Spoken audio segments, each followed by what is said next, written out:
Yuk jadi bagian dari dakwah kami. Dukung operasional dakwah dan sosial kami, raih pahala amal jariah yang terus mengalir sampai hari kiamat. Assalamualaikum warahmatullahi wabarakatuh. Alhamdulillah, wassalatu wassalamu ala rasulillah.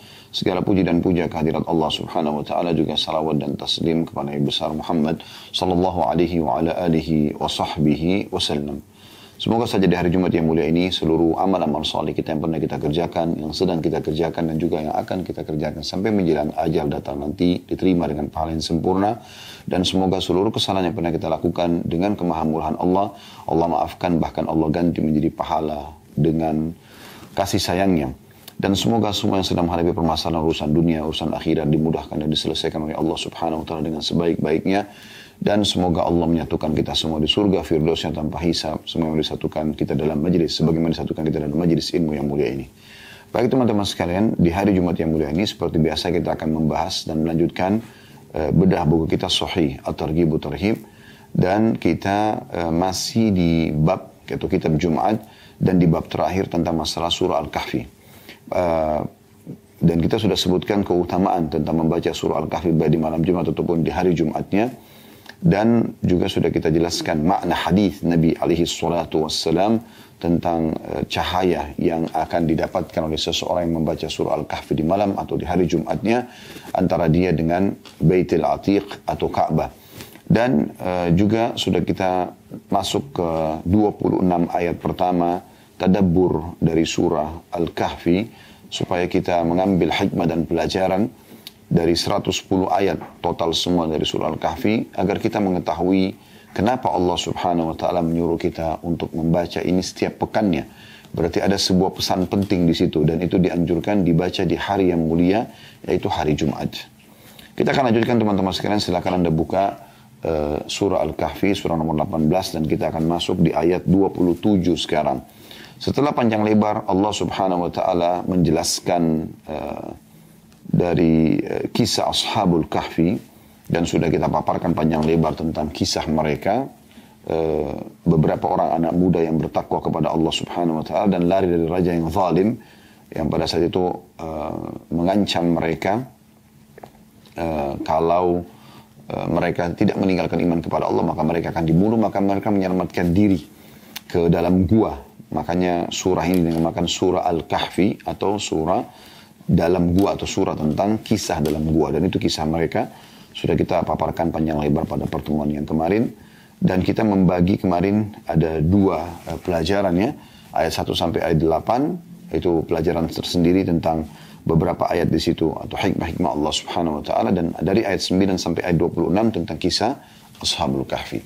Dan kita akan masuk insya Allah tadabbur ya, atau merenungi makna-makna ayat Al-Quran dari ayat 27 sampai beberapa ayat ke depan, tergantung Allah subhanahu wa ta'ala mudahkan kita menyelesaikan sampai ayat keberapa. Namun ada kisah yang menarik nanti, kisah tentang dua orang yang Allah subhanahu wa ta'ala ceritakan, satu orang beriman dan satu orang kafir, bagaimana mereka dalam menanggapi nikmat Allah terhadap kebun yang diberikan kepada mereka.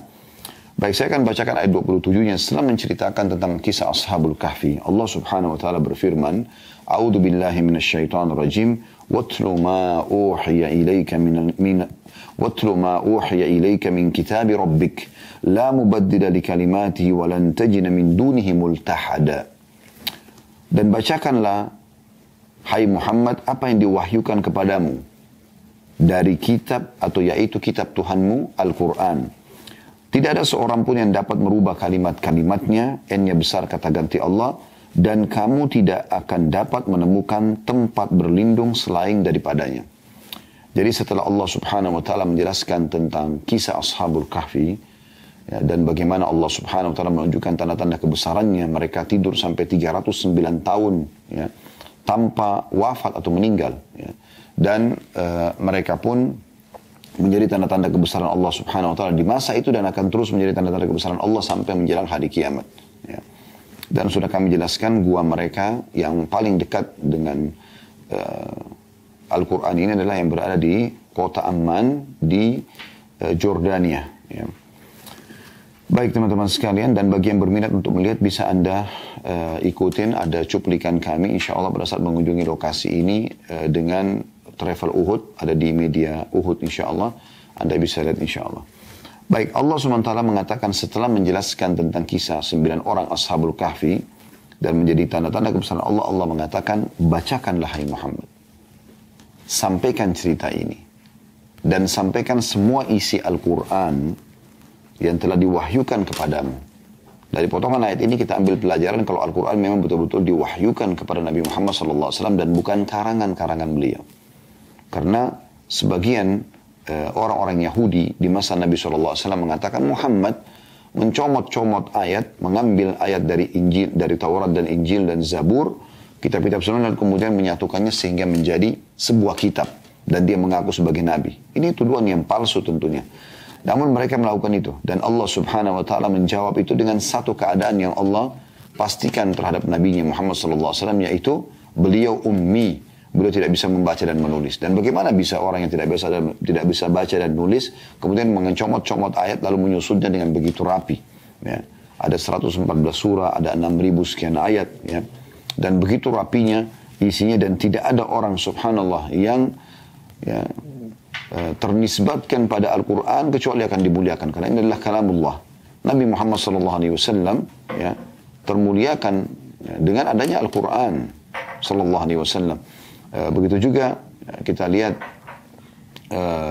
umat ini ternisbatkan dengan kitab yang terbaik Al-Quran, maka mereka termuliakan. Dan tidak ada satupun dari kaum muslimin yang menerapkan dalam kehidupan mereka, dari seluruh lini kehidupan mereka, apakah sosial, politik, ekonomi, menerapkan Al-Quran kecuali pasti mereka akan termuliakan.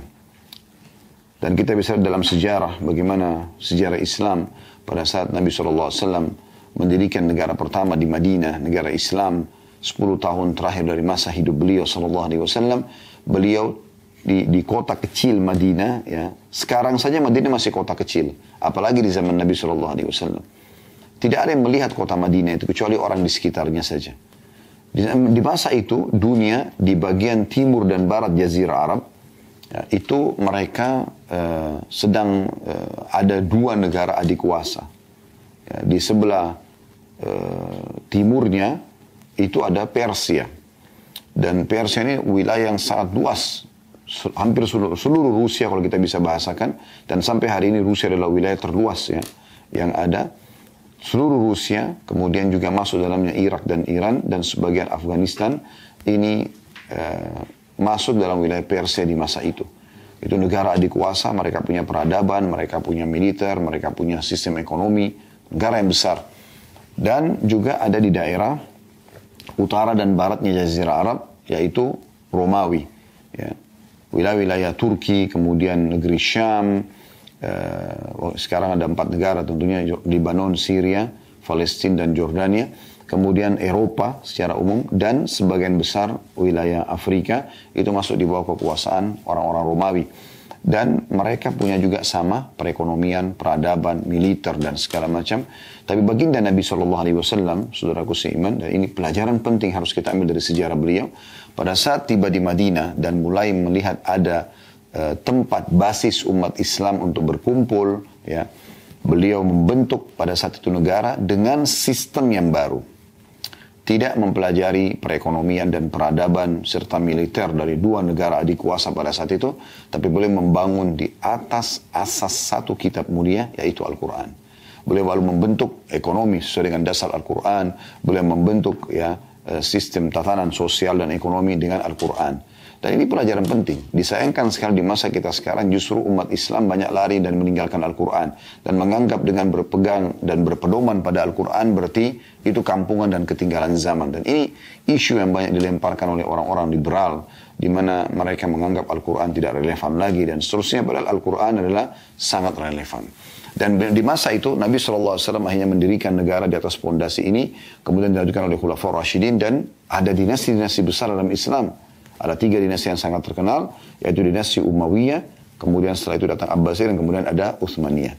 Terlepas daripada adanya kekurangan-kekurangan, tapi mereka mengangkat Al-Quran sebagai pedoman mereka. Di saat umat Islam meninggalkan ya, Al-Quran dan menjadikan selain Al-Quran sebagai pedoman, ya, dalam kepemimpinan mereka, dalam politik mereka, dalam ekonomi mereka, dalam sosial mereka, maka kita akan temukan mereka akan sangat jauh terpuruk, ya, karena mereka tidak kembali kepada kitab Allah yang mulia ini.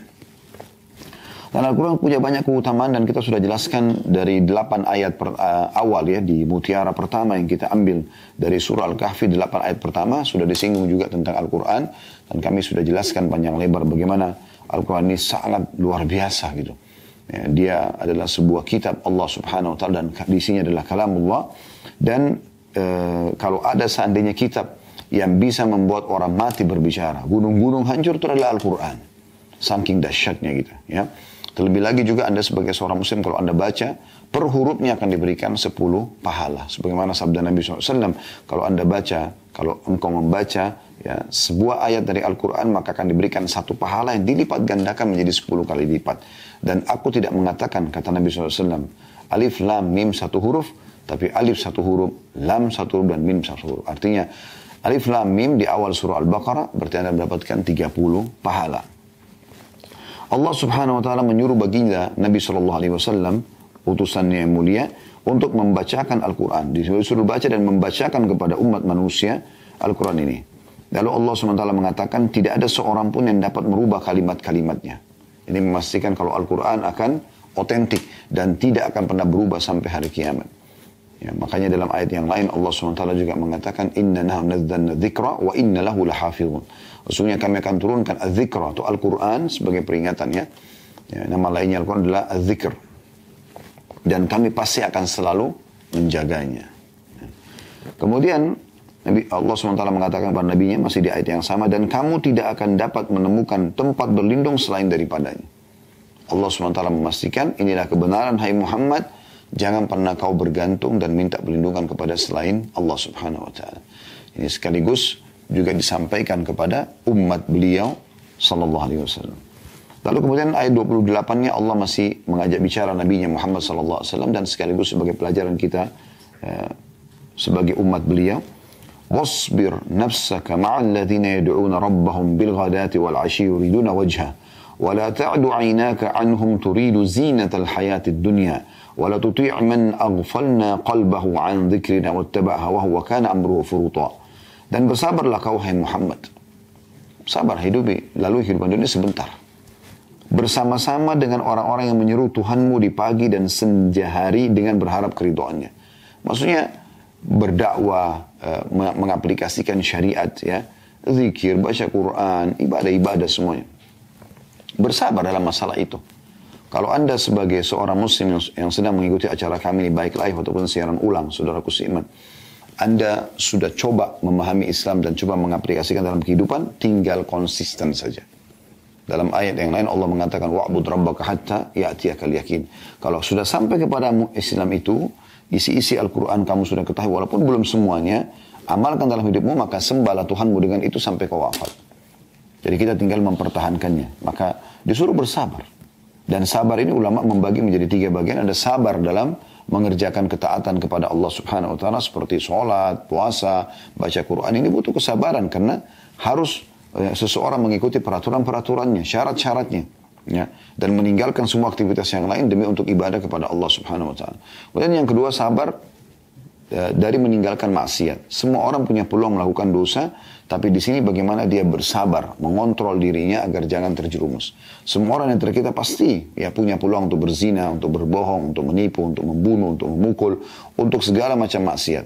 Tetapi di sini butuh kesabaran. Dan tentu beda pahalanya antara orang yang sedang ada ujian, ya, sedang ada ujian dia, sedang digoda oleh syaitan, digoda oleh syaitan manusia dan jin, ya. Dua-duanya menggoda dia dari perempuan-perempuan yang tidak benar, laki-laki yang tidak benar. Mereka menggoda untuk berzina misalnya. Atau dari syaitan-syaitan jin yang membisikkan dia. Maka dia bersabar. Dan pahalanya akan lebih besar di saat godaan itu sedang ada lalu dia meninggalkannya. Dan yang ketiga adalah bersabar terhadap ujian dalam keseharian. Kebanyakan orang menganggap sabar itu hanya di poin ketiga ini. Seakan-akan sabar itu hanya dari masalah cobaan-cobaan harian kayak sakit, gangguan orang. Bukan itu saudaraku. Bukan itu saja maksud saya. Tapi ada 3 hal yang harus kita fahami. Dan Allah Subhanahu Wa Taala menyebutkan dalam ayat Al-Quran, innama yuwaffas sabiruna ajrahum bighairi hisab. Dan sesungguhnya orang-orang sabar akan mendapatkan balasan tanpa ada hitungan lagi buat mereka, gitu kan? Dan juga bagaimana para malaikat yang menyambut ahli surga, semoga kita termasuk insya Allah di antaranya ini. Ya, para malaikat akan menyambut mereka di pintu-pintu gerbang surga sambil mengatakan, ya, bima sabartum, sesuai dengan kesabaran, atau ini balasan atas kesabaran kalian. Kemudian setelah itu, ya, nah Allah SWT mengatakan, dan janganlah kedua matamu berpaling dari mereka karena mengharapkan perhiasan dunia ini. Maksudnya, jangan sampai kau tinggalkan dakwah dan ibadah, hai Muhammad, dan sampaikan juga kepada pengikut-pengikutmu yang beriman, supaya jangan mereka meninggalkan hanya karena urusan dunia mereka. Jangan tidak sampai sholat Jumat hanya karena pekerjaan. Jangan sampai tinggalkan sholat hanya karena meeting, hanya karena ya, duduk ngobrol sama teman-teman, hanya karena tidak enak sama orang di sekitar kita atau lingkungan. Tidak ada seperti ini. Bagi seorang mukmin, maka dia akan selalu mendahulukan urusan akhiratnya. Dan ini yang dimaksud dengan makna kalimat zuhud. Ya, artinya mendahulukan akhirat dari dunia. Seorang mukmin boleh bekerja, boleh mencari rezeki, boleh silaturahim keluarga, boleh duduk bersama teman-teman selama bukan kemaksiatan, tapi tidak membuat dia lalai dari ibadahnya. Ya. Kalau kapan azan, maka dia meninggalkan semua aktivitas yang lainnya. Jangan hanya karena ngobrol lalu Anda terbengkalai dari zikir pagi petang Anda, walaupun sunnah. Yang sudah kita titik beratkan juga di 8 ayat pertama, teman-teman sekalian. Jangan karena amalan itu sunnah, lalu Anda mengatakan, oh ini cuma sunnah. Akhi dan ukhti. Berapa kali kami ingatkan, sunnah itu juga adalah perintah Nabi SAW. Tentu yang awal perintah Allah Subhanahu Wa Taala, lalu dicontohkan oleh Nabi SAW.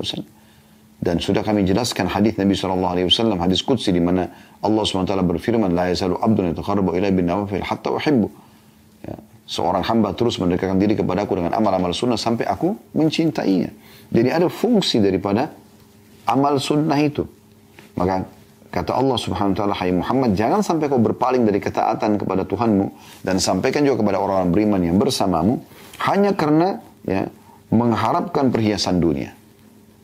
Lalu masih di ayat yang sama Allah mengatakan, dan jangan pula kamu mengikuti orang-orang yang hatinya telah kami lalaikan dari mengingati kami. Ya, jadi subhanallah, kalau Allah Subhanahu Wa Taala memudahkan lisan Anda berzikir, fikiran Anda tertuju kepada mengingat Allah Subhanahu Wa Taala, ya, memikirkan dari program ibadah ke ibadah yang lainnya, hati Anda selalu terpaut ya, dan mencintai Allah Subhanahu Wa Taala di atas segalanya, maka berarti Allah inginkan kebaikan buat Anda. Ali bin Abi Thalib mengatakan radhiyallahu anhu, kalau Allah mengilhamkan istighfar dari lisan seorang hamba, berarti Allah tidak akan ingin menyiksanya. Ya, makanya kita minta teman-teman sekalian agar Allah Subhanahu Wa Taala tidak lalaikan hati kita. Bagaimana Nabi SAW wasiatkan kepada Mu'adz bin Jabal radhiyallahu anhu pada saat bersama di satu tunggangan, tepatnya keledai, ya, Allah mudahkan Nabi Muhammad SAW bersama Mu'adz satu tunggangan. Kemudian kata Nabi SAW, wahai Mu'adz, wallahi inni la uhibbuk. Wahai Mu'adz, demi Allah aku mencintaimu. Ya. Maka Nabi SAW wasiatkan agar jangan meninggalkan dubura kulli salah, Allahumma inni ala dzikrika wa syukrika wa husni ibadatik. Maka beliau wasiatkan kepada Mu'adz, oleh karena itu jangan kau tinggalkan setiap kali habis sholat, ya, mengucapkan Allahumma a'inni, ya Allah tolonglah aku, ala dzikrika, agar selalu berzikir kepadamu, wa syukrika, bersyukur kepadamu, husni ibadatik, dan juga memperbaiki ibadah, ya, atau melakukan ibadah yang terbaik, ya, kepadamu. Jadi kita minta supaya Allah tolong kita, karena kalau Allah tidak ingin, teman-teman sekalian, tidak akan terjadi. Kalau Allah ingin melalaikan hati seorang hamba, maka tidak akan pernah ada keinginan dia untuk ibadah kepada Allah SWT. Ini bahaya, musibah, ya, musibah. Maka ini harus hati-hati. Kalau Allah Subhanahu Wa Taala mudahkan kita untuk selalu ingin beribadah kepadanya, sibuk dengan majelis ilmu, sibuk dengan amal saleh ke amal saleh yang lainnya, terus begitu, berarti Allah inginkan kebaikan untuk kita. Ya, bukankah Nabi SAW mengatakan, "Man yuridillahu bihi khairan yufaqihu fid din." Siapa yang Allah inginkan kebaikan baginya, Allah akan buat dia faham terhadap agama. Berarti Allah kalau ingin, Allah akan berikan. Bukankah Nabi Muhammad SAW dari satu sisi atau sisi yang lain sering mengucapkan, ya muqallibal qulub tsabbit qalbi ala dinik, wahai yang membolak-balikan hati manusia, kokohkan hatiku di atas agamamu. Karena seringnya Nabi SAW ulangi, maka Ummul Mukminin Aisyah radhiyallahu anha berkata, ya Rasulullah, seringnya saya mendengar Anda membaca doa ini, dan siapa Anda? Maksudnya, ini seorang Nabi kok seperti orang yang bimbang, jangan sampai hatinya masih bisa beralih. Maka kata Nabi SAW sebagai bentuk tawaduk beliau SAW, dan juga kehati-hatian agar umatnya belajar gitu. Ya, kata beliau, hai Aisyah, sungguhnya hati manusia itu berada di antara jari jemari sang pencipta Allah. Allah membolak-balikkan ya sesuai dengan diri kehendaki. Maka aku tidak pernah tahu kapan Allah balikkan hatiku dan tiba-tiba menjadi kufur. Mungkin bisa saja terjadi. Maka seseorang bersyukur kepada Allah Subhanahu wa taala, andai saja Allah mudahkan dia selalu berpikir dari ibadah ke ibadah. Justru dia harus berhati-hati di saat dia hanya berpikir ya dari dosa ke dosa yang lainnya, sehingga dia lalai. Ya, sehingga dia lalai. Yang paling pertama hilang dari seseorang yang berbuat kemaksiatan, teman-teman, adalah kenikmatan ibadah. Kalau dia terus berbuat, misalnya sudah tidak khusyuk lagi, tidak mau lagi mengerjakan tepat waktu, jumlah-jumlah mungkin angka yang biasa dia kerjakan dari zikir juga sudah berkurang, dan seterusnya bertahap. Setelah itu baru kemudian dia masuk ke tahap yang lalai. Ya, tapi Allah SWT masih berikan dia kesempatan sebenarnya. Tapi kalau terus lalai, maka lama-lama dia akan tidak peduli lagi dengan ibadah, bahkan sebagian orang membencinya. Ya. Qarun sudah kita jelaskan ya, di beberapa pertemuan pengajian yang lain tentunya, tentang masalah bagaimana Qarun itu adalah orang yang saleh awalnya. Kemudian dia miskin ya, dalam kondisi miskin. Lalu lewat Nabi Musa, dia minta kepada Nabi Musa AS untuk mendoakan agar Allah berikan dia rezeki. Lalu Allah bukakan dia rezeki. Setelah dia mendapatkan rezeki, subhanallah, dia justru lalai. Tidak mau ibadah lagi. Sampai pernah Nabi Musa AS mengutus utusan untuk menagih zakat dari dia tidak mau bayar. Dan tidak cukup sampai di situ. Kelalaian terus saja Allah berikan karena Allah tahu hatinya orang ini rusak. Gitu. Allah biarkan dia akhirnya berteman dengan Fir'aun, dan bahkan dia berkoalisi sama Fir'aun untuk membunuh Nabi Musa AS. Akhirnya Allah tenggelamkan dia dengan seluruh hartanya. Makanya dikenal dengan harta karun. Kalau ada ya, harta yang tersimpan, tertimbun gitu ya. Maka di sini Allah SWT mengatakan, janganlah kamu hai Muhammad dan juga pengikutmu yang beriman mengikuti orang-orang yang hatinya telah kami lalaikan dari mengingati kami, serta menuruti hawa nafsunya, dan adalah keadaannya itu melampaui batas atau melewati batas. Jadi sekali lagi kita mohon kepada Allah Subhanahu wa taala agar Allah membuat seluruh waktu kita ini hanya sibuk dari ibadah ke ibadah yang lainnya. Dan juga dengan orang yang menyibukkan diri dengan ibadah ini, secara otomatis dia juga akan jauh dari kemaksiatan Allah Subhanahu wa taala. Ayat 29-nya Allah mengatakan, wa qulil haqqu min rabbikum faman syaa'a falyu'min wa man syaa'a falyakfur inna a'tadna lidh-dhalimina naran ahata bihim suradikuha wa in yastaghithu yughathu bima'in kalmuhli yashwi al-wujuh bi'sa asy-syarabu wa sa'at murtafaqa. Dan katakan hai Muhammad, kebenaran itu datangnya dari Tuhanmu. Enggak ada kebenaran yang lain. Yang benar di mata seorang muslim, yang benar dipandang oleh Allah Subhanahu wa taala dan Rasulnya Muhammad sallallahu alaihi wasallam. Yang batil dipandang oleh Allah dan Rasulnya, maka batil di mata orang-orang beriman. Walaupun seluruh dunia menganggap yang batil itu benar. Tetap, pada saat Allah haramkan khamar, maka akan haram di mata orang beriman sampai hari kiamat. Dan semua orang beriman akan standar. Walaupun dia hidup di wilayah-wilayah non-muslim yang menghalalkan minuman tersebut. Karena sudah 18 tahun halal misalnya. Tetap perzinahan dan pergaulan bebas kita katakan haram. Sebagaimana Allah katakan haram walaupun satu dunia membenci kita. Tetap kita mengatakan riba itu haram walaupun seluruh dunia membenci kita. Tetap kita mengatakan manipulasi data, durhaka dengan orang tua, dan segala macam permasalahan juga itu adalah haram kalau Allah haramkan. Dan kita akan tinggalkan dan kita mengingatkan manusia. Dimulai dari orang-orang muslim, kemudian orang-orang non-muslim juga kita ingatkan. Agar Allah Subhanahu wa ta'ala ya, melepaskan kita dari hisab hari kiamat. Karena kita sudah menyampaikan mana hak dan mana yang batil. Kemudian setelah mengatakan dan katakanlah hai Muhammad kebenaran. Katakan hai Muhammad, katakanlah kebenaran itu datangnya dari Tuhanmu. Maka barang siapa yang ingin beriman, hendaklah ia beriman. Tinggal ikuti Al-Quran, tinggal ikuti tuntunan Muhammad, maka dia akan selamat. Dan barang siapa yang ingin kafir, maka biarkan dia kafir. Maksudnya adalah Allah tidak memaksakan untuk menjadi beriman, dan Allah juga, ya, dan Allah sudah berikan motivasi untuk menjadi orang beriman. Serta Allah ya, tidak melarang orang kalau mau kafir, bebas dia mau bermaksiat misalnya, tapi Allah berikan untuk sebutkan ancaman-ancamannya. Makanya orang kafir teman-teman sekalian nanti masuk ke dalam surga, masuk ke dalam neraka, maaf. Orang-orang kafir masuk ke dalam neraka dalam kondisi mereka mengakui keadilan Allah. Karena Allah tidak pernah menyuruh mereka kafir. Bahkan Allah sudah turunkan kitab-kitab dari langit.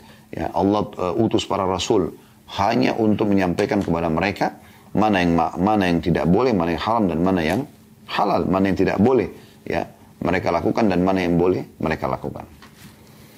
Kemudian Allah mengatakan, sesungguhnya kami telah sediakan bagi orang-orang zalim itu yang tidak mau mengikuti Al-Quran, tidak mau beriman kepada Allah, neraka yang gejolaknya mengepung mereka. Artinya seluruh panas, seluruh wilayah yang dia masuk di neraka itu seluruhnya panas. Nggak ada satupun sisi yang dia bisa selamat darinya. Dan jika mereka meminta minum, orang neraka Allah akan berikan mereka rasa haus. Niscaya mereka akan diberi minum dengan air seperti besi yang mendidih, yang menghanguskan muka mereka. Itulah minuman yang paling buruk dan tempat istirahat yang paling jelek. Ya, ini tentu butuh bahasan yang panjang tentang masalah neraka. Sudah kami bedah dan teman-teman bisa lihat di playlist YouTube insya Allah. Bedah buku Rasulullah SAW cerita tentang surga dan neraka. Dan ada 30 sekian pasal tentang masalah neraka. Minuman mereka, makanan mereka, keadaan mereka, tangisan mereka, teriakan mereka, jenis-jenis siksa yang ada di sana. Ya. Dan seterusnya, itu semua ada. Makanya Allah mengatakan mereka ya di tempat yang paling buruk. Neraka itu tempat paling buruk. Karena tidak ada kematian dan tidak ada waktu istirahat. Tidak ada masa tahanan bagi orang-orang kafir. Abadi khalidina fiha. Dalam siksa tersebut. Ini penyesalan yang luar biasa. Gitu. Ya. Maka Allah mengatakan, kalau di sana nanti mereka kufur, mereka akan masuk neraka, dan kalau mereka haus, dan memang Allah akan berikan rasa haus. Kami sudah jelaskan di bahasan tentang neraka, mereka akan diberikan rasa haus, tapi pada saat mereka haus, minuman mereka, ya, dari nanah dan darah mereka, atau ya dari ini besi yang, air yang seperti besi yang mendidih, ya, yang menghancurkan, menghanguskan muka mereka, ya, atau memang dari minuman-minuman yang lain, yang semuanya menyiksa. Ada beberapa jenis minuman yang sudah kami paparkan pada saat itu. Subhanallah, kali ini tidak terlintas, tapi ada minuman air panas, ada minuman dari nanah atau dikenal dengan tinatul khabal. Kemudian juga ada minuman-minuman yang lain, ya, yang kemungkinan itu sudah kami paparkan pada saat itu, ya. Subhanallah, saya tidak terlintas lagi sekarang, tapi ada 3-4 jenis minuman yang memang disiapkan di sana. Intinya semua itu siksaan. Nah, bagi orang-orang kafir. Di sini Allah sudah ingatkan, siapa yang mau beriman silakan, siapa yang mau kafir silakan. Tapi Allah mulai, orang-orang yang kafir kami siapkan neraka. Ya. Kemudian di ayat 30-nya Allah jelaskan, kalau orang beriman, innal ladzina amanu wa amilus solihati inna la nudi'u ajra man ahsana amala. Sesungguhnya orang-orang yang beriman dan beramal soleh. Ini dua hal, ya. Beriman kepada Allah dan diikuti setelah itu patuh kepada Allah dengan mengerjakan apa yang diperintahkan. Itu amal soleh. Tentulah kami tidak akan menyia-nyiakan pahala orang-orang yang mengerjakan amalannya dengan yang baik. Maksudnya dia mematuhi apa yang Allah perintahkan. Mengerjakan apa yang Allah perintahkan. Menikmati apa yang Allah halalkan dan meninggalkan apa yang Allah haramkan. Apa yang mereka dapat? Allah sebutkan di ayat 31. Ulaika lahum jannatu adnin tajri min tahtihimul anharu yuhallawna fiha min asawira min dhahab. يحلون فيها من أساور من ذهب ويلبسون ثيابا خضرا من سندس وإستبرق متكئين فيها على الأرائك نعم الثواب وحسنت مرتفقا. Mereka itulah orang-orang yang akan mendapatkan atau bagi mereka surga Aden. Surga Aden salah satu nama surga, ya. Ada Firdaus, ada Aden, ada Jannatun Na'im, surga Na'im dan seterusnya. Yang sifatnya, umumnya surga-surga itu mengalir sungai-sungai di bawahnya. Ini sudah kita jelaskan di bedah buku Rasulullah SAW cerita tentang surga dan neraka. Ada 30 pasal tentang surga. Hubungan dengan masalah sungai-sungai ini, ada 4 lautan yang besar di surga. Yang Allah sebutkan dalam surah Muhammad, ya. Surah nomor 47 ayat 15. Di sana ada lautan dari susu yang tidak pernah basi. Ya. Ada lautan dari khamr atau minuman dari anggur yang tidak memabukkan, ada lautan dari air tawar yang manis, ya, dan ada lautan dari madu yang tersaring. Nah, dari lautan ini pecah masuk menjadi sungai-sungai di setiap istana ahli surga. Jadi Anda akan mendapatkan semua itu sebagai fasilitas Anda pribadi, ya. bersama dengan pasangan dan anak-anak Anda. Tentu masing-masing juga dari anak-anak akan mendapatkan istana mereka sendiri, tapi Anda dengan pasangan Anda akan bersama dan akan menikmati sungai itu sendiri. Kami jelaskan pada saat itu teman-teman sekalian dan kami ingatkan kembali, kebanyakan Anda bisa tahu hotel-hotel kalau ada view laut, ya, menghadap ke laut atau ke sungai, maka biasanya kamarnya lebih mahal. Kenapa? Karena ada pemandangan itu. Ya. Bagaimana kalau Anda punya istana di surga yang memang semuanya Allah sebutkan sungai-sungai mengalir di bawahnya. Dan di situ juga sudah kami jelaskan bagaimana beberapa riwayat yang dihasankan oleh para ulama, air-air nanti, ya, yang kalau seseorang muslim atau mukmin di surga mau minum, mereka air-air itu kata Ibnu Abbas radhiyallahu anhu tidak mengalir di atas tanah ataupun batu, tapi dia seperti mengambang, gitu kan? Yang kalau orang beriman yang mengambil dengan gelas mereka, maka tidak akan tumpah setetes pun. Bagaimana indahnya dan luar biasa gitu. Pada saat mereka minum bukan karena haus. Kalau ahli neraka diminumkan dengan siksa tadi, besi panas, ya, kemudian air yang itu minuman yang tadi saya lupa itu minuman dari besi yang panas, ya. Kemudian ada air yang mendidih tadi disebutkan sini, tapi mirip seperti besi panas karena menghancurkan. Kemudian juga dari tinadul khabal atau nanah-nanah mereka. Maka mereka haus dan mereka disiksa lagi pada saat minum. Kalau ahli surga minum bukan karena haus.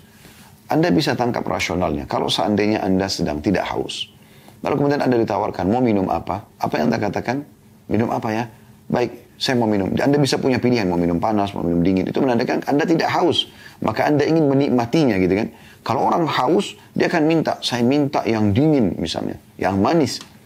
Dikhususkan, di surga tidak ada rasa haus. Mereka akan merasakan kenikmatan abadi. Minuman-minuman yang luar biasa dari sungai-sungai ini. Kemudian Allah katakan, dan surga itu, dalam surga itu, mereka dihiasi dengan gelang emas, dan mereka memakai pakaian hijau, dari sutra yang halus, dan sutra yang tebal. Kita semua tahu, tentu di dunia ini, pakaian atau kain yang paling mahal adalah sutra, yang asli, ya, yang asli. Ya, kami pernah mengunjungi sendiri di Turki, salah satu tempat pembuatan karpet, dan mereka buat dari sutra. Mereka tunjukkan kepada kami bagaimana mengelolanya, ya, dan segala macam. Dan berapa harganya. Ya, sangat mahal gitu. Di surga pakaian Anda semuanya sutra. Bagi laki-laki dunia tidak boleh pakai sutra. Sebagaimana Nabi SAW mengatakan masalah itu. Ya.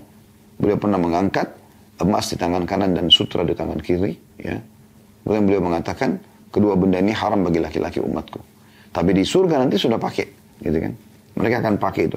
Bahkan di sini dikatakan ada sutra halus, ada sutra yang tebal. Di surga udaranya tidak dingin, tidak panas. Waktu ditanya kepada Ibnu Abbas, beliau mengatakan, tidakkah engkau melihat cahaya matahari di awal terbit? Maka seperti itulah keadaan surga. Tidak panas dan tidak dingin. Maka mereka bebas menggunakan pakaian-pakaian ini. Dan sudah kami paparkan juga panjang lebar sebuah bab khusus dalam kitab itu tentang masalah pakaian-pakaian ahli surga. Ada buah seperti delima di depan istana seseorang di antara kita insya Allah di surga nanti. Dan kalau dia niat ingin memakai baju, dia baru niat saja, maka buah itu akan mendekat dan terbuka. Dalamnya terdapat 70 gaun yang berbeda warna. Semuanya dari sutra halus dan sutra tebal ini.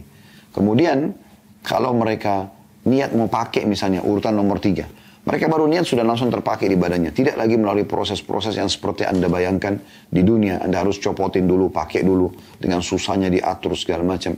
Tidak. Tapi Anda tinggal niatkan. Dan kemudian setelah Anda pakai satu, tertutup. Lalu kemudian kalau Anda niat mau pakai lagi, terbuka lagi kemudian. Sudah berubah warna dan bentuk dari 70 gaun yang awal. Dan ini kuasa Allah subhanahu wa ta'ala. Jadi sangat luas rahmat Allah subhanahu wa ta'ala di surga itu. Makanya Imam Ahmad rahimahullah itu ditanya, kapan kita istirahat? Kan banyak yang haram, banyak harus dikerjakan dari kewajiban-kewajiban dalam Islam. Kata Imam Ahmad, bila kaki kita sudah menginjakkan di surga, di saat itu kita akan istirahat. Satu-satunya ibadah yang masih bertahan adalah zikrullah. Tentu iman kepada Allah sudah tidak dibahas lagi, karena itu yang menyebabkan kita masuk dalam surga. Tapi ibadah-ibadah di dunia ini, ya, dari sholat, dari puasa, dari jihad, dari sedekah, udah nggak ada lagi di surga. Yang ada cuma tentang atau tersisa adalah zikrullahi ta'ala. Lalu selain itu, Allah SWT mengatakan mereka akan menggunakan gelang-gelang dari emas. Mereka juga akan mendapatkan istana yang di bawahnya mengalir sungai-sungai. Dan mereka akan diberikan pakaian dari sutra halus dan sutra tebal. Ya, kemudian dikatakan juga, sedang mereka duduk sambil bersandar di atas dipan-dipan yang indah. Ya, dipan-dipan yang indah. Gitu. Jadi ada permadani, ada dipan-dipan. Mereka bertelekan di situ, duduk sambil menikmati suasana istana surganya. Sampai kata Nabi SAW, dan ini juga sudah kita bahas di buku itu ya. Makanya kami sarankan tentang surga dan neraka, Anda kembali ke playlist YouTube, lihat bahasan masalah itu. Jadi kata Nabi SAW, sampai seseorang ahli surga, bila duduk di satu titik saja pandangan dia, ya, di salah satu arah mata dia di surga itu, dia tidak akan memindahkan pandangannya sampai 70 tahun, karena indahnya. Dan memang akan kekal di sana, tidak lagi batas umur tentunya sebagaimana Allah sering ucapkan tentang surga, khalidina fiha, kekal selamanya di sana. Jadi seperti itu, mereka bertelekan di dipan-dipan mereka 70 tahun di satu arah. Karena indahnya, baru mereka pindah ke pandangan yang lain, seperti itu. Kata Allah, itulah pahala yang sebaik-baiknya dan tempat istirahat yang indah. Penciptanya sendiri memuji tentang surga itu. Bermula dari ayat 32, kita lanjutkan. وَضْرِبْ لَهُمْ مَثَلَ الرَّجُلَيْنِ جَعَلْنَا لِأَحَدِهِمَا جَنَّتَيْنِ مِنْ أَعْنَابٍ وَحَفَفْنَاهُمَا بِنَخْلٍ وَجَعَلْنَا بَيْنَهُمَا زَرْعًا. Dan beritakanlah hai Muhammad. Makanya juga kita pelajari. Dan setiap Jumat kita disuruh baca. Beritakan kepada mereka, orang-orang beriman dan juga orang yang belum beriman. Sampaikan kepada mereka. Sebuah perumpamaan dua orang laki-laki. Satu beriman, satu kafir. Kami jadikan bagi seseorang di antara keduanya, maksudnya yang kafir, dua buah kebun anggur yang kami kelilingi kedua kebun itu dengan pohon-pohon kurma, dan di antara dua kebun itu kami buatkan ladang.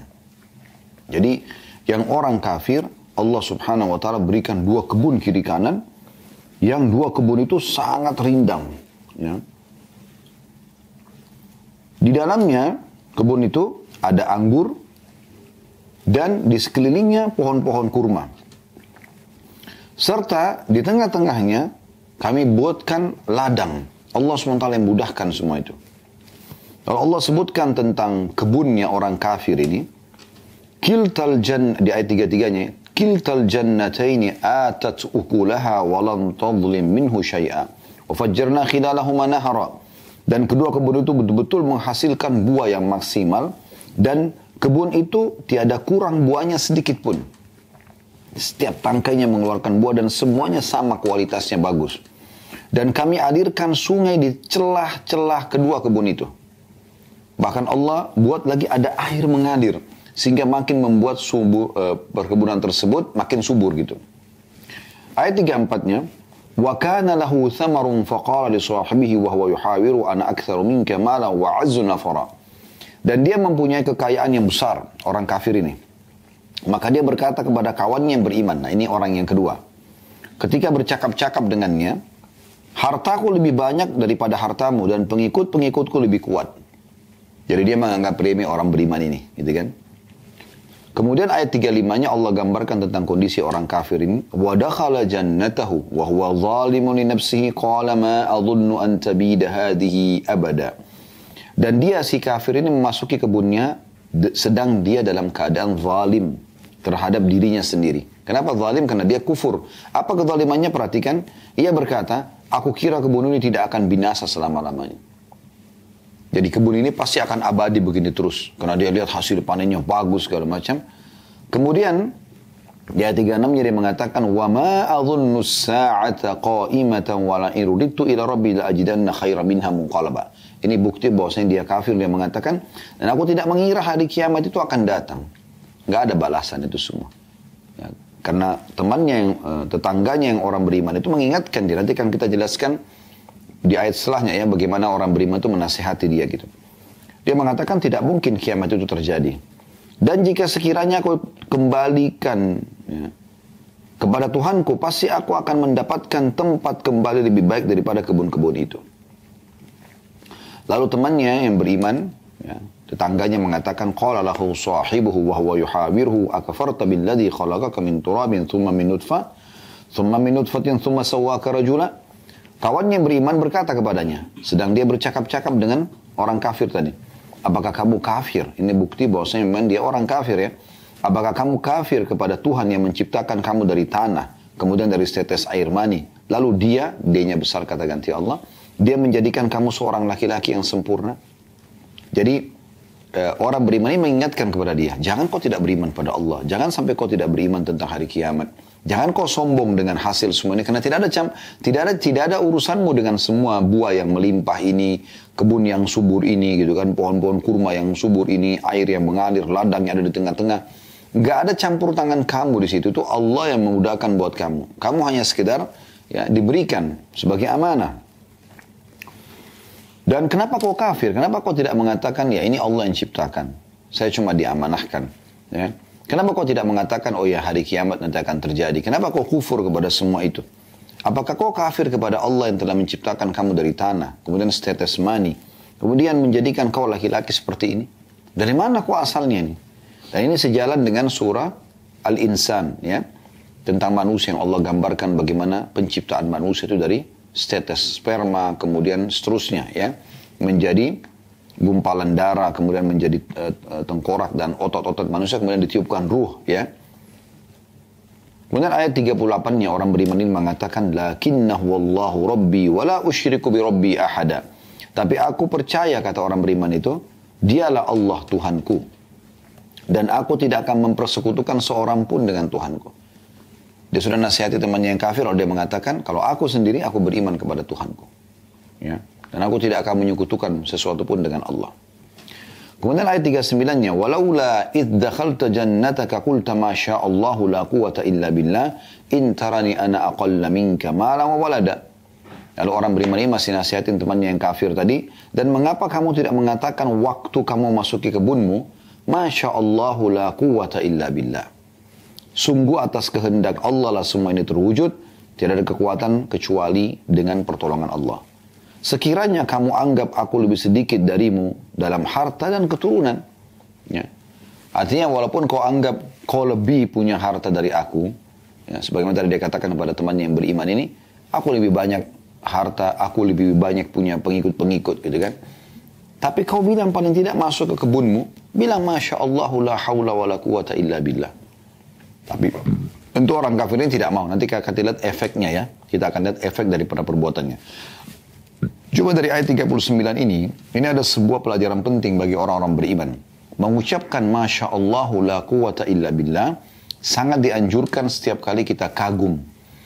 Karena kita mengembalikan kepada kehendak Allah subhanahu wa ta'ala. Kalau Masya Allah, sungguh ya atas kehendak Allah lah semua ini terwujud. Itu makna daripada Masya Allah. La quwata illa billah, tidak ada dan kekuatan kecuali dan pertolongan kecuali dari Allah. Jadi Anda misalnya punya paras wajah yang tampan atau cantik, Anda punya kulit yang bersih, Anda punya badan yang sehat, Anda punya jabatan, harta, segala macam hal, itu semua ucapkan Masya Allah la hawla wa la quwata illa billah. Karena memang kita nggak punya apa-apa, Allah yang memudahkan kita memiliki itu. Kalau dia orang beriman dan banyak bersyukur sebagai tanda ya balasan atas syukur dia. Kalau dia orang kufur pun Allah berikan kepada dia sebagai ujian, ya, sebagai ujian. Kalau dia beriman, alhamdulillah. Kalau tidak, maka Allah akan jadikan dia binasa. Sebagaimana Fir'aun meninggalkan banyak harta-hartanya. Sebagaimana Qarun Allah tenggelamkan. Dan ini penting sekali mengucapkan Masya Allah la hawla wa la quwata illa billah. Sebagaimana juga dalam hadis atau banyak hadis Nabi SAW tentang masalah penyakit ain atau penyakit mata panas ya. Yang kata Nabi SAW, sesungguhnya mata panas atau ain dari hati yang suka hasad itu benar-benar ada, matanya panas. Artinya kalau dia lihat sesuatu dia bisa merusaknya gitu. Ya. Maka Nabi SAW juga mengatakan dalam hadis yang lain, mayoritas umatku meninggal justru karena ain. Dalam riwayat lain kata Nabi SAW, hati-hati dengan ain karena dia bisa membuat unta masuk di kuali dan manusia masuk ke kuburan. Nah, untuk terselamatkan dari ain hasadnya orang lain, kita dianjurkan mengucapkan ini kalau ada yang memuji. Masya Allah la hawla wa la quwata illa billah. Anda lihat mobil bagus, Masya Allah la hawla wa la quwata illa billah. Baik mobil Anda atau mobil orang lain. Anda lihat apapun, pakaian yang bagus, penampilan yang bagus, apa saja, semua Masya Allah. Ini semua atas kehendak Allah subhanahu wa ta'ala. Ya. Jadi jangan Anda pungkiri itu, jangan Anda malah hasad, iri dengan orang. Seakan-akan Anda protes Tuhan Anda, kenapa dia lebih tampan, kenapa lebih cantik, kenapa lebih kaya, kenapa lebih tinggi, kenapa lebih putih, kenapa lebih ini, lebih itu. Ini semua adalah memprotes keputusan Sang Pencipta Allah. Dan Allah lebih tahu kenapa Allah berikan si fulan begitu dan tidak memberikan kepada yang lainnya. Maka ini ucapan yang sangat penting, ya. Dan pelajaran juga yang bisa kita ambil di sini adalah sering mengucapkan kalimat ini. Ini penting sekali, ya. Kemudian ayat 40-nya Allah mengatakan, setelah orang beriman tadi, kalau kau mengatakan bahwasanya kau kufur kepada Allah dan kau tidak mengatakan Masya Allah, la haula wa la quwata illa billah, lalu kau menghina aku dan mengatakan bahwasanya, atau dengan sombong mengatakan hartaku lebih banyak, pengikutku lebih banyak, maka dia berdoa orang beriman ini di ayat 40-nya, fa'asa rabbi ayyutiyani khairan min jannatika wa yursil alaihi husbana minas samai fatusbiha sa'idan zalaqa. Maka mudah-mudahan Tuhanku akan memberikan kepadaku kebun yang lebih baik daripada kebunmu ini. Kalau kau anggap remeh aku, kau tidak beriman kepada Tuhanku, maka semoga Allah buktikan dengan imanku ini, aku akan mendapatkan kebun lebih baik daripada kebunmu. Dan ini optimisme seorang mukmin. Ya? Kalau Allah bisa mampu memberikan apapun kepada dia. Lalu dia mengatakan, dan mudah-mudahan dia Allah mengirimkan petir, ya, dari langit kepada kebunmu ini hingga kebunmu ini menjadi tanah yang licin dengan kesombonganmu ini. Ya, tentu ini ada penjelasan tentang setelah didakwahi orang kafir ini tidak mau dengar. Dia tetap aja dengan kesombongannya gitu kan. Maka orang beriman ini mendoakan agar Allah datangkan petir, ya, untuk menunjukkan bahwasanya dia salah si orang kafir ini. Kemudian ayat 41-nya dia mengatakan au yusbiha ma'uha ghauran falan tastati'a lahu talaba. Atau airnya menjadi surut ke dalam tanah, maka sekali-kali kamu tidak dapat menemukannya lagi. Karena kan tadi ada sungai-sungai yang mengalir dalam kebun itu, kemudian ada ladang, dan itu mudah-mudahan tidak ada lagi airnya semua, sehingga ini mati semuanya. Sebenarnya di sini bukan karena orang beriman ini hasad kepada si kafir, tapi setelah mendakwahi dan menyampaikan, memang dia menolak itu. Dia dengan sombongnya dia menganggap remeh orang lain. Maka orang beriman ini pengen supaya Allah membuktikan kepada dia kalau orang ini salah. Dan memang betul nanti di ayat-ayat selanjutnya Anda akan lihat bagaimana setelah Allah datangkan ujian baru si kafir ini menyesal. Di ayat 42-nya wa uhita bi thamarihi fa asbah yukallibu kaffahi ala ma anfaqa fiha wa hiya khawiyatun ala urusha wa yaqulu ya laitani lam usyrik bi rabbi ahada. Dan harta kekayaannya akhirnya binasa si orang kafir ini. Jadi dua orang beriman tadi diterima, datang petir, kemudian Allah menghancurkan semua pohon-pohon kurmanya sama pohon-pohon anggurnya, kemudian seluruh airnya juga jadi kering. Ya. Jadi hancur semuanya. Dan harta kekayaannya dibinasakan, lalu ia membolak-balikkan kedua tangannya atau tanda menyesal, ya, terhadap apa yang telah ia belanjakan, ya, yang sudah dia infakkan, dia keluarkan untuk kebun tersebut. Sedang pohon anggur itu roboh bersama parah-parahnya. Dan dia berkata, aduh kiranya dulu aku tidak mempersekutukan seorang pun dengan Tuhanku. Di depan mata dia, ya, diperlihatkan oleh Allah subhanahu wa ta'ala petir itu datang. Lalu terbakarlah pohon-pohon itu, roboh semuanya. Dan kemudian air itu pun tidak mengalir lagi. Depan mata dia seketika di hari yang sama, ya, Allah subhanahu wa ta'ala perlihatkan semuanya hancur. Makanya di dalam ayat ini dijelaskan. Ya, pada saat roboh itu dia melihat, dan pada saat itulah dia langsung mengucapkan, depan mata dia saksikan kejadian tersebut, dia mengatakan, andai saja dulu aku tidak mempersekutukan Tuhanku. Ya, ini menandakan memang dia berbuat kesyirikan. Ya, dia berbuat kesyirikan. Ya.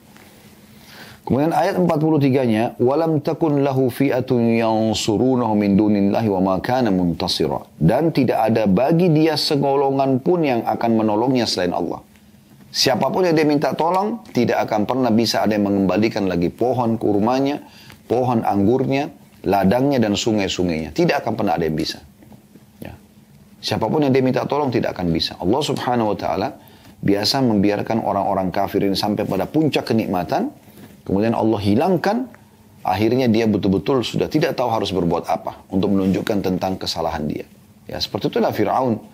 Pada saat dia tetap kufur kepada Allah SWT, bertahun-tahun didakwahi Nabi Musa AS, dia tidak mau dengar, maka Allah pun subhanahu wa ta'ala membuat dia tenggelam. Dan pada saat itu dia tidak bisa buat apa-apa. Dia mau apakan coba pada saat dia akan tenggelam. Prajurit juga semua tenggelam. Tidak ada yang bisa tolong dia. Akhirnya sampai meninggal tenggelam. Dan Allah abadikan jasadnya. Ya. Lalu teman-teman sekalian, kita ambil pelajaran juga dari sini. Jangan sampai kita menunggu azab Allah datang baru kemudian kita mau berhenti. Di saat ada peringatan-peringatan kecil, Anda sudah harus sadar ya, dan segera meninggalkan kesalahan-kesalahan agar Anda tidak kena hukuman yang lebih berat tentunya. Kemudian ayat 44-nya Allah mengatakan, Hunalikal walayatu lillahil haqq, huwa khairun thawaban wa khairun uqba. Di sanalah pertolongan itu hanya dari Allah yang hak. Yang bisa mengembalikan itu hanya Allah saja. Dia adalah sebaik-baik pemberi pahala dan sebaik-baik pemberi balasan. Ya. Lalu ayat 45-nya Allah menggambarkan tentang kehidupan dunia yang sebentar kita akan lalui. Jangan sampai membuat kita sombong ya. Kalau Allah sedang memberikan kita kelebihan-kelebihan, tapi kita gunakan justru untuk bersyukur dan beribadah kepada Allah. Ya. Apakah itu paras wajah, kulit, fisik lah secara umum, ataupun di luar itu misalnya harta, pendidikan, segala macam, kita gunakan untuk tetap patuh kepada Allah Subhanahu wa taala dan bersyukur kepadanya. Allah mengatakan di ayat 45-nya, "Wadrib lahum mathalal hayatid dunya kama'in anzalnahu minas sama'i fakhtalata bihi nabatul ardi fa asbaha hashiman tadruhu ar-riyah wa kana Allah ala kulli syai'in muqtadira." Dan berilah perumpamaan hai Muhammad kepada mereka atau para manusia. Kehidupan dunia ini sebagai air hujan yang kami turunkan dari langit, maka menjadi subur karenanya tumbuh-tumbuhan di muka bumi. Kemudian tumbuh-tumbuhan itu menjadi kering yang diterbangkan oleh angin, dan adalah Allah Maha Kuasa atas segala sesuatu. Artinya, dunia ini ibaratnya pada saat orang lagi baru remaja, ya masih kecil lah, mulai kecil dia gembira, dia segala macam, dia lalui masa-masa itu, dan remaja, ya, seakan-akan dia tidak akan meninggal, tidak akan tua, seperti air hujan turun. Lalu tumbuh-tumbuhan itu tumbuh. Kemudian setelah itu apa? Akan kering. Berapa lama musim semi itu akan ada? Musim berbuah akan ada? Akan berakhir kan? Nah seperti itu. Ada saatnya nanti dia akan kering, meninggal, mati. Beruntunglah orang di saat dia lagi bersemi itu dia gunakan ya untuk ketaatan kepada Allah SWT. Dan sangat rugilah orang yang justru menggunakan untuk kemaksiatan kepada Allah Subhanahu wa ta'ala. Lalu Allah gambarkan di ayat 46-nya, Al-mal wal banuna zinatul hayatid dunya wal baqiyatus salihatu khairun 'inda rabbika thawaban wa khairun amala. Harta dan anak-anak yang biasa orang berbangga-bangga dengannya, mengejar selalu prestasi terbaik di situ, menjadi orang paling kaya, paling banyak keturunannya, adalah perhiasan kehidupan dunia.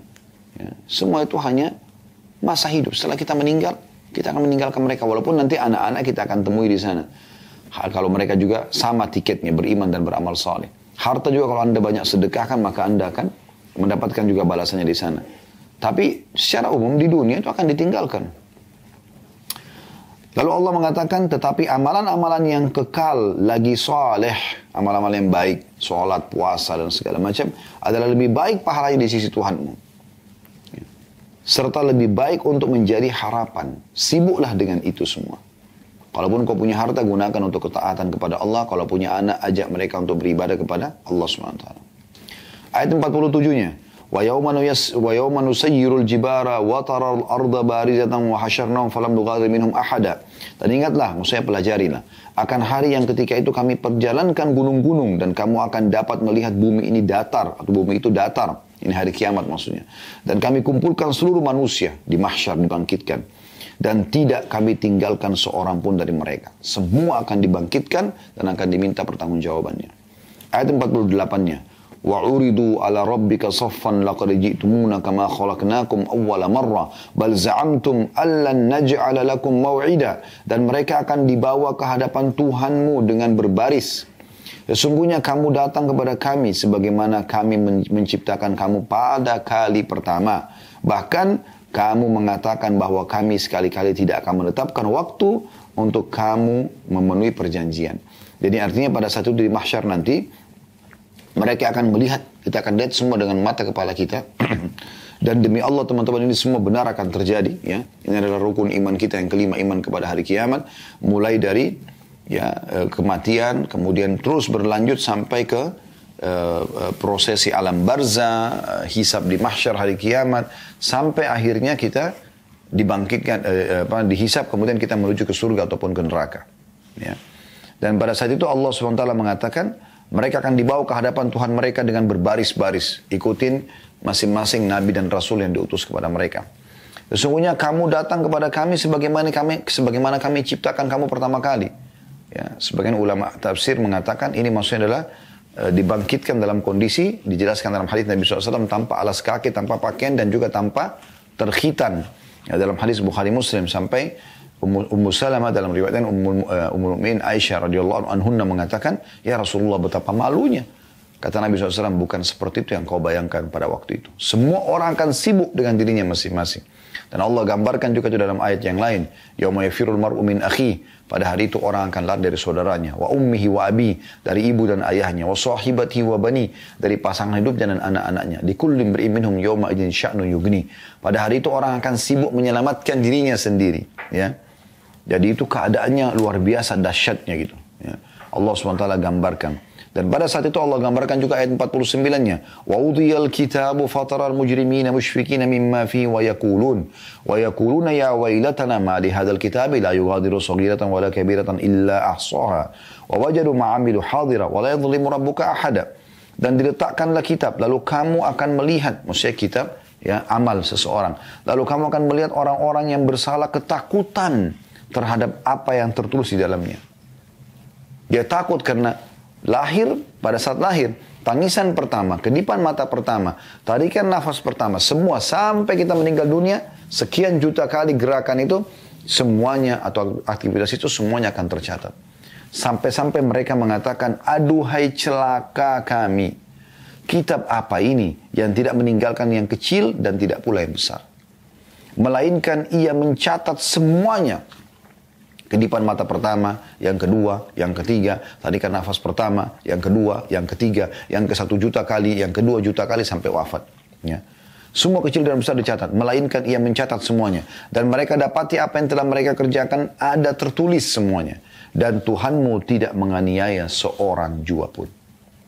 Bahkan luar biasanya kata Bilal radhiyallahu anhu, termasuk dosa-dosa akan tercatat di buku amal tersebut, walaupun seseorang hamba bertobat.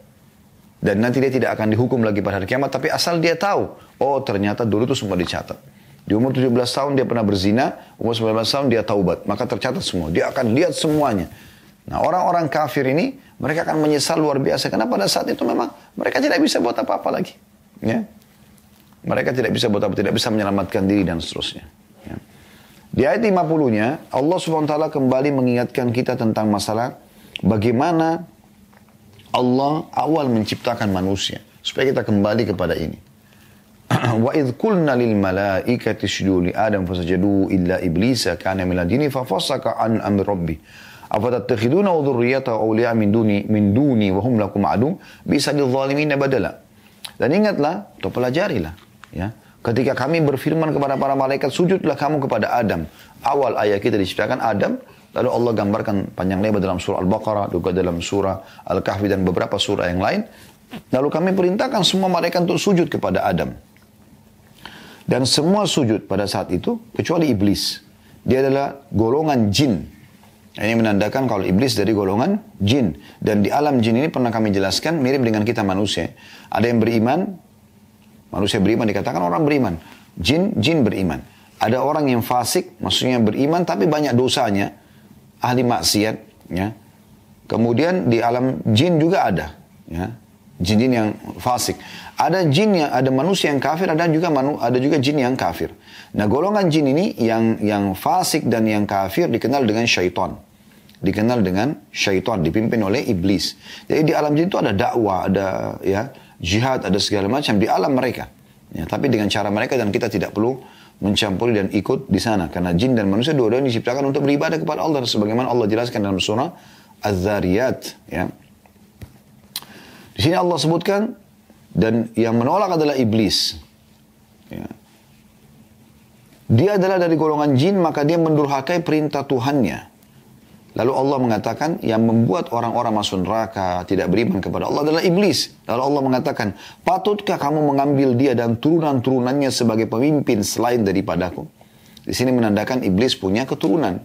Ya, dia juga punya pasangan, dia keturunan seperti manusia. Jin juga begitu, berkembang biak. Maka iblis punya keturunan. Tapi memang dia, dalam surah Al-Baqarah dijelaskan dalam beberapa surah yang lain, pada saat dia dimurkai oleh Allah SWT karena tidak mau sujud kepada Adam, maka Allah melaknat dia sampai hari kiamat. Dan dia minta supaya dipanjangkan umurnya sampai hari kiamat. Ya. Lalu dikatakan, Allah mengatakan, apakah kau mengambil iblis, mengikuti bisikan-bisikannya dan keturunannya, ya, selainku, selain mengikuti perintahku, sedang mereka adalah musuhmu. Amat buruklah iblis itu sebagai pengganti dari Allah bagi orang-orang yang zalim. Saya pernah jelaskan dan teman-teman tentukan dari sekarang ada dua jalan di muka bumi, ada jalan yang benar, ada jalan yang salah. Tidak ada jalan yang ketiga. Tentukan dari sekarang. Jalan benar jalannya Allah Subhanahu wa taala. Ujung-ujungnya adalah surga. Juru bicara Allah para nabi-nabi dan rasul. Penyambung lidah nabi dan rasul adalah para ulama dan dai. Anda menuju ke jalan ulama dan dai, Anda akan dipandu ke jalan Allah dan Anda akan masuk ke dalam surga. Kalau jalan yang kedua jalan sesat, jalannya iblis. Tidak ada jalan yang ketiga. Iblis ini, ya, semoga Allah melaknatnya, dia ya punya juru bicara. Ujung-ujungnya neraka tentu kalau Anda ikut dia. Akan masuk neraka bersama dia. Ini Allah sebutkan di sini. Dia adalah musuh. Jangan dijadikan sebagai tempat bergantung. Jangan dengarkan bisikannya. Jangan melanggar perintah-perintahku. Karena dia akan perintahkan kalian seperti itu. Lalu iblis itu, juru bicaranya adalah para dukun, peramal, penyamun, penyihir. Yang biasa orang bilang orang pintar lah. Dan segala macam istilahnya. Dan para ahli maksiat. Anda menuju ke jalur mereka, pasti ke iblis dan pasti ke neraka. Lalu Allah ingatkan di ayat 51-nya, "Ma asyadtuhum khalqas samawati wal ardi wala khalqa anfusihim ma kuntum muttakhidhal mudillina adula." Aku tidak menghadirkan mereka, maksudnya iblis dan anak cucunya, untuk menyaksikan penciptaan langit dan bumi. Di sini Allah bantah dengan sangat telak bahwasanya tidak ada manfaatnya kalian dengarkan iblis dan pengikutnya. Mereka sendiri tidak pernah hadir, tidak pernah tahu penciptaan langit dan bumi. Dari mana mereka bisa tahu yang gaib? Karena ini dijual kepada manusia. Faham yang gaib, tahu yang gaib. Kata Allah, aku sendiri sebagai pencipta tidak menghadirkan mereka, maksudnya iblis dan cucu-cucunya, untuk menyaksikan penciptaan langit dan bumi, dan tidak pula penciptaan diri mereka sendiri. Dan tidaklah aku mengambil orang-orang yang menyesatkan itu sebagai penolong. Ya. Jadi jelas sekali bagaimana Allah melarang kita mengikuti iblis yang menyimpangkan kita dari iman kepada Allah Subhanahu wa taala. Di ayat 52-nya masih bersambung masalah ini. Wa yawma yaqulu nadu syuraka'i alladhina za'amtum fad'uhum falam yastajibu lahum wa ja'alna bainahum mabiqa. Dan ingatlah atau pelajarilah akan hari kiamat nanti di mana Allah berfirman, serulah olehmu sekalian sekutu-sekutuku yang kamu katakan itu. Semua orang minta-minta kepada jimat, batu, pohon, gua, syaitan, jin ini, ya, iblis dan pengikutnya. Allah mengatakan pada hari kiamat nanti, ya, coba seru sekutu-sekutuku itu, ya, yang kamu katakan. Mereka lalu memanggilnya, tapi sekutu-sekutu tidak membalas seruan mereka, dan kami adakan untuk mereka tempat kebinasaan atau neraka. Ini sudah kita bacakan surah Ibrahim, ya, pada kalau tidak salah di mutiara pertama yang kita pelajari dari 8 ayat pertama surah Al-Kahfi. Dalam surah Ibrahim bagaimana iblis, ya, akan berkhutbah, naudzubillah, berbicara di neraka nanti. Sesungguhnya Allah telah menjanjikan kalian yang benar dan aku juga menjanjikan, tapi Allah benar tapi aku menipu kalian. Maka jangan kalian salahkan diriku, salahkan diri kalian sendiri, karena aku cuma bisikan, kalian ikuti saya. Saya tidak bisa menolong diriku, saya juga tidak bisa menolong kalian. Kalian pun tidak bisa menolong saya. Saya tidak bisa menolong kalian, kalian pun tidak bisa menolong saya. Kemudian pada saat itu Allah gambarkan di ayat 53-nya, wara'al mujrimuna an-nara fadhannu annahum waqi'uha wa lam yajidu anha masrifa. Dan pada hari itulah orang-orang yang berdosa mengikuti iblis dan pengikutnya, untuk kafir, untuk munafik, musyrik, ataupun terus dalam kemaksiatan dosa-dosa besar, ya. Orang-orang berdosa itu akan melihat neraka di saat itu. Maka mereka meyakini bahwa mereka akan jatuh ke dalamnya dan mereka tidak menemukan tempat berpaling darinya. Tidak akan pernah bisa sama sekali mereka selamat dari itu. Ya, kita akan baca sampai ayat 59 insyaAllah. Ya. Ayat 54-nya, وَلَقَدْ صَرَّفْنَا فِي هَذَا الْقُرْآنِ لِلنَّاسِ مِنْ كُلِّ مَثَلٍ وَكَانَ الْإِنسَانُ أَكْثَرَ شَيْءٍ جَدَلًا. Sungguh sayang, kata Allah, kami telah mengulang-ulangi bagi manusia dalam Al-Quran ini bermacam-macam perumpamaan, kisah-kisah, peringatan-peringatan, janji-janji, bermacam-macam perumpamaan, dan manusia adalah makhluk yang paling banyak membantah. Kok bisa? Kenapa? Kenapa tidak begini? Kenapa tidak begitu? Dan seterusnya. Ya, kecuali orang-orang yang beriman tentunya. Ayat 55-nya, وَمَا مَنَعَ النَّاسَ يُؤْمِنُوا إِذْ جَاءَهُمُ الْهُدَى وَيَسْتَغْفِرُوا رَبَّهُمْ إِلَّا أَنْ تَأْتِيَهُمْ سُنَّةُ الْأَوَّلِينَ أَوْ يَأْتِيَهُمُ الْعَذَابُ قُبُلًا.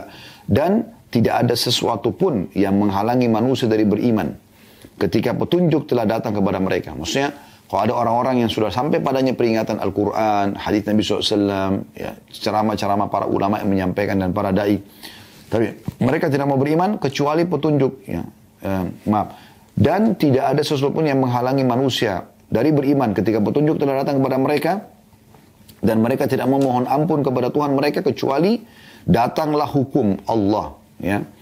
Dalam kurung Allah hukum Allah yang telah berlaku, ya, terhadap umat-umat dahulu atau datangnya azab atas mereka dengan nyata. Jadi kalau mereka sudah sampai padanya informasi ini tapi mereka tidak mau beriman tentang amal soleh, perintah-perintah Allah, larangan-larangan Allah, dan akhirnya masuk ke dalam surga kalau beriman dan patuh, masuk neraka kalau kufur, mereka tidak mau beriman, maka mereka hanya datang kepada mereka apa yang telah datang kepada umat-umat yang kafir sebelumnya.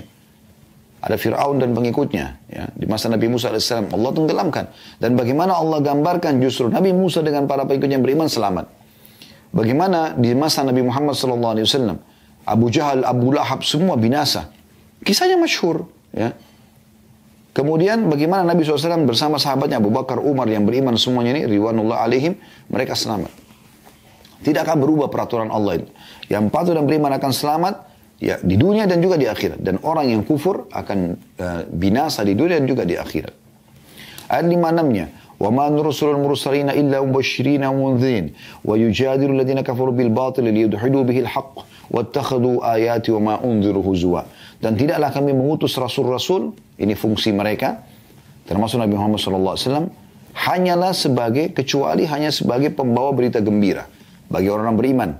Akan dapat kebahagiaan dunia, kebahagiaan juga di akhirat. Dan juga sebagai pemberi peringatan bagi orang-orang yang kafir dan melakukan pelanggaran-pelanggaran agar mereka kembali. Tetapi orang-orang kafir membantah dengan yang batil agar dengan demikian mereka dapat melenyapkan yang hak. Dan mereka menolak. Mereka tidak mau buka pikiran mereka, hati mereka, tapi mereka menolak. Dan mereka menganggap ayat-ayat kami dan peringatan-peringatan terhadap mereka sebagai olok-olokan. Mereka anggap mereka diolok atau mereka mengolok-olok balik tentang agama Islam ini. Tentang ayat-ayat Allah subhanahu wa ta'ala. Ayat 57-nya. وَمَنْ أَظْلَمْ مِمَّنْ ذُكِّرَ بِآيَاتِ رَبِّهِ فَعَرَضَ عَنْهَا وَنَسِيَ مَا قَدَّمَتْ يَدَاهُ إِنَّا جَعَلْنَا عَلَى قُلُوبِهِمْ أَكِنَّةً أَنْ يَفْقَهُوا وَفِي آذَانِ وَقْرًا وَإِنْ تَدْعُوهُمْ إِلَى الْهُدَى فَلَنْ يَهْتَدُوا إِذًا أَبَدًا. Dan siapa yang lebih zalim, kata Allah. Allah mencap orang yang zalim di sini, ya. Siapa yang lebih zalim daripada orang yang telah diperingatkan dengan ayat-ayat Tuhannya? Qala Allah, qala Rasul, jangan lakukan karena Allah larang, Rasulullah SAW larang. Kerjakan ini karena Allah dan Rasulnya merintahkan. Tapi mereka tidak engahkan itu. Siapa yang lebih zalim daripada orang yang telah diperingatkan dengan ayat-ayat Tuhannya, lalu dia berpaling daripadanya dan melupakan apa yang telah dikerjakan oleh kedua tangannya. Dosa-dosa yang telah dilakukan. Sesungguhnya kami telah meletakkan tutupan di atas hati mereka. Karena Allah sudah tahu mereka itu tetap niatnya memang mau kufur kepada Allah, maka Allah tutup hati-hati mereka. Seperti tadi kita jelaskan, Allah lalaikan mereka. Sehingga mereka tidak memahaminya dan kami letakkan pula sumbatan di telinga mereka. Dan kendati pun kamu menyeru mereka kepada petunjuk, niscaya mereka tidak akan mendapatkan petunjuk selama-lamanya. Ini terjadi bagi orang yang tetap bersikukuh dengan kekufurannya dan dia menentang orang-orang yang beriman. Ya. Tapi kalau Allah menemukan dalam hati seorang hamba masih ada setitik cahaya keimanan, dia mau mendengarkan, mau merenungi walaupun dia belum mengikutinya langsung, ya. Berapa kali ada orang yang datang ke kantor kami mau syahadat, tapi dia tunda dulu, dia minta waktu dulu, kami berikan kesempatan, tapi akhirnya pekan depan atau setelahnya mereka datang kembali dan beriman kepada Allah SWT. Karena Allah tahu dalam hati orang ini ada kebaikan, ada niat baik. Tapi orang-orang subhanallah yang memang dasarnya kufur, bahkan itu nampak dari sikap mereka, membenci orang-orang beriman, memerangi orang-orang beriman, mencari-cari kesalahannya, maka Allah akan tutup hati mereka. Bahkan kuping mereka pun disumbat oleh Allah SWT sehingga tidak sampai kepada mereka peringatan-peringatan tersebut. Dua ayat yang terakhir yang kita bahas pada kesempatan ini, ayat 58 dan 59. Ayat 58-nya, وَرَبُّكَ الْغَفُورُ ذُو الرَّحْمَةِ لَا يُؤَاخِذُهُمْ بِمَا كَسَبُوا لَعَجَّلَ لَهُمُ الْعَذَابِ بَلْ لَهُمْ مَوْعِدٌ لَنْ يَجِدُوا مِنْ دُونِهِ مَوْئِلًا. Dan Tuhanmu yang maha pengampun lagi mempunyai rahmat. Jadi kalau ada orang yang mau bertobat, yang tadi disebutkan orang-orang kafir, maka Allah masih pengampun. Dan Allah bisa memberikan rahmatnya, memberikan rezeki kalau mereka masih mau bertaubat. Jika dia mengadab mereka karena perbuatan mereka, tentu dia akan menyegerakan azab bagi mereka. Tapi bagi mereka ada waktu tertentu untuk mendapat azab yang mereka sekali-kali tidak akan menemukan tempat berlindung darinya. Kalau ada yang bertanya, kenapa orang kafir tidak langsung Allah binasakan? Kenapa orang maksiat, ya, mencuri misalnya tidak langsung Allah binasakan saja, matikan pada saat itu? Itu jawabannya adalah karena rahmat Allah luas. Allah masih berikan kesempatan mereka untuk berbuat baik, bertaubat. Ya, Allah masih berikan kepada dia sinyal-sinyal hidayah. Nanti kalau betul-betul mereka sudah bersikukuh, bersikeras, baru kemudian Allah datangkan azabnya. Ya, karena kalau setiap orang melakukan satu kesalahan saja, kemudian Allah hukum, maka tidak akan ada tersisa lagi manusia di muka bumi ini. Manusia dan jin mungkin semua akan Allah binasakan. Tapi Allah masih kasih kesempatan. Dan bagi orang beriman ini kesempatan untuk mendakwai mereka dan panen pahala. Karena kalau semua orang sudah baik, dari mana kita mau panen pahala dari orang lain? Ayat terakhir yang kita bahas kesempatan ini adalah ayat 59. وَتِلْكَ الْقُرَى أَهْلَكْنَاهُمْ لَمَّا ظَلَمُوا وَجَعَلْنَا لِمَهْلِكِهِمْ مَوْعِدًا. Dan penduduk negeri yang telah kami binasakan ketika mereka berbuat zalim, ya, dan telah kami tetapkan waktu tertentu bagi kebinasaan mereka. Maksudnya adalah kalau sudah saatnya kami binasakan, kami akan binasakan. Dan terlalu banyak contoh negeri-negeri yang sudah kami binasakan, ya, yang bisa jadikan sebagai pelajaran. Kita tahu ada Namrud, kaumnya Nabi Ibrahim AS, dan masih sekarang ada peninggalan-peninggalannya di Irak, ya. Dulu dikenal dengan Babilonia. Anda kalau ketik peninggalan Namrud di YouTube ada, di foto-foto di Instagram ada banyak. Kemudian juga ada Fir'aun di zaman Nabi Musa AS, gitu kan.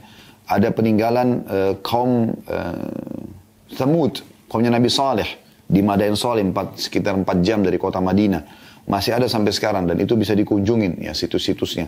Maksudnya dibuka untuk dikunjungin, bukan kami menganjurkannya. Kemudian juga ada kaumnya Nabi Lut di Laut Mati, ya, yang melakukan homoseksual. Gitu. Ada kaumnya Nabi Shu'aib, ya, yang Allah SWT juga binasakan. Dan sekian banyak pelajaran yang Allah Subhanahu Wa Taala suruh kita untuk melihat dalam firman-Nya, "Qul siru fil ardi fanzuru kaifa kana akibatul mujrimin." Kata Allah SWT, berjalanlah di muka bumi dan lihatlah bagaimana akibat orang-orang yang telah berbuat kejahatan ini. Allahu a'lam. Jadi ini yang kita bisa pelajari pada kesempatan ini, dan insya Allah kedepannya kita akan lanjutkan kisah Nabi Musa dan Nabi Khidir dari ayat 60 insya Allah di Jumat akan datang.